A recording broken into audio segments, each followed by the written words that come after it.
La limite en un point d'une fonction f de x est la valeur vers laquelle s'approche la fonction lorsque x s'approche d'une valeur réelle. Donc, lorsque x s'approche d'un nombre appartenant à l'ensemble des nombres réels.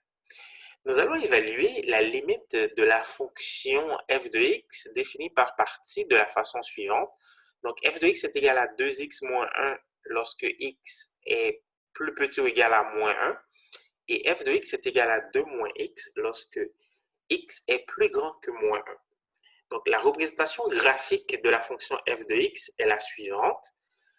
Donc, il s'agit d'une fonction linéaire qui est définie sur l'ensemble des nombres réels. Que se passe-t-il lorsqu'on s'approche de moins 1, mais à partir de sa gauche? Donc, lorsqu'on s'approche de plus en plus de moins 1, nous constatons que la valeur de la fonction s'approche de moins 3. Nous pouvons donc écrire que la limite lorsque x tend vers moins 1 moins, ou lorsque x s'approche de moins 1 à partir de sa gauche, est égale à moins 3. Que se passe-t-il à droite de moins 1?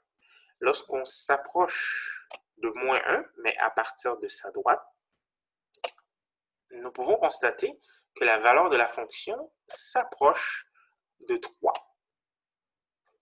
Donc, on peut écrire que la limite de la fonction f de x lorsque x tend vers moins 1 plus, c'est-à-dire lorsque x s'approche de moins 1 à partir de sa droite, est égale à 3.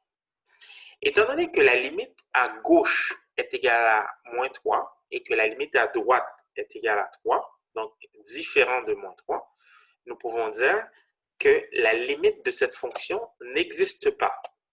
Tout simplement parce que la limite à gauche n'est pas égale à la limite à droite.